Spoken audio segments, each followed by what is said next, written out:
Today, we're going to talk about something seriously cool. How you can make incredible sounding music using just the laptop you probably do your homework on. Yeah, for real. Think about it. You listen to music all the time, right? On your phone, when you're gaming, everywhere. But have you ever actually stopped and thought, wait, how did they create that sound or that beat? How does a whole track like that even come together? You're probably picturing some huge, complicated studio with a million buttons and flashing lights.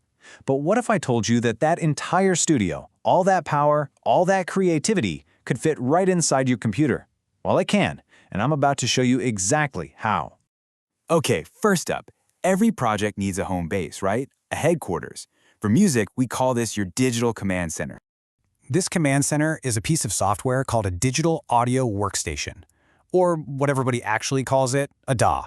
Just think of it as the main app for everything music. It's not just some program, it's your entire studio, all packed into one window.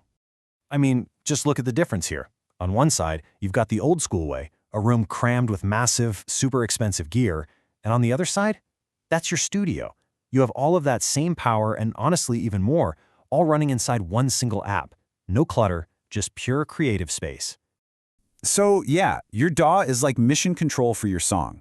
Or hey, for any gamers out there, it's basically creative mode for music. It's the brain of the whole operation, where you organize all your ideas and build your track from the ground up. Okay, so you've got your command center, but a command center is kind of useless without any tools, right? So where do you actually get your sounds from? Let's check out the toolkit. This is where virtual instruments come in. They're basically software programs that act just like real instruments, and you'll hear them called plugins all the time because you literally plug them into your DAW to add new sounds and new abilities. The best way to think about this is like having a creative squad on standby. Need a powerful drum beat? Boom, call in your drum kit plugin. Need a beautiful piano melody? Your piano plugin is ready to go. You can even summon some wild sci-fi synth for a futuristic vibe. They're all on your team. And in your toolkit, you've got three main ways to get sound.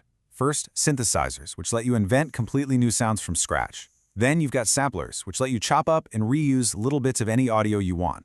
And finally, loops, which are these ready-made beats and melodies that are perfect for getting a track started fast. So you've got your instruments, but how do you tell them what to play? It's not like you type it out. Nope, you use a special language that all music software understands. That language is called MIDI. Now this is super important, so listen up. MIDI is not sound.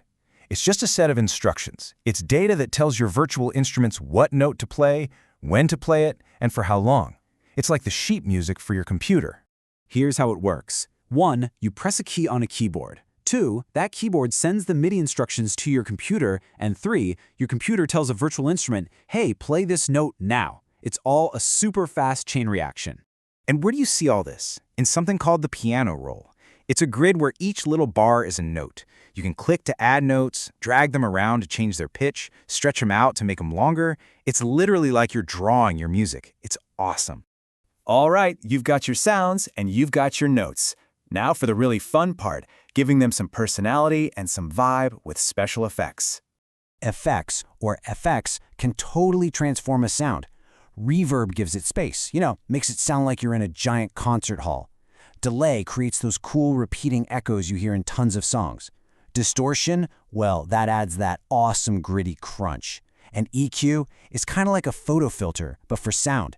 It lets you boost the bass or make the high sound sparkle. You've built all the pieces of your song. Now it's time to put it all together, polish it up, and get it ready for the world to hear. The first step here is mixing, and the best analogy for this is editing a group photo. You adjust the volume of each instrument so that nobody's too loud or too quiet. You just want everyone to be in the picture, perfectly balanced, so you can hear every single part clearly. Next up is this super powerful tool called automation. Think of it like you're programming a little robot inside your computer to turn knobs and move sliders for you as the song plays. You can make the volume fade in slowly, or make an effect get way more intense during the chorus. It's what makes a track feel dynamic and alive. And finally, exporting. This is the moment you've been working for. It's basically the Save as MP3 button for your entire project. The computer takes all your tracks, all your effects, all your automation, and smushes them all down into one single audio file that you can share with anybody. And this is the most important message of all. Seriously, think about it. You do not need $1 million studio to make amazing music. Not anymore. You have access to everything you need right here. And that means the only thing standing between you and a finished song is your ideas. The barrier's gone. Which leaves us with one final question. Think about that beat you're always tapping on your desk, or that melody you keep humming. What's the first thing you're going to create? Because the studio is now open.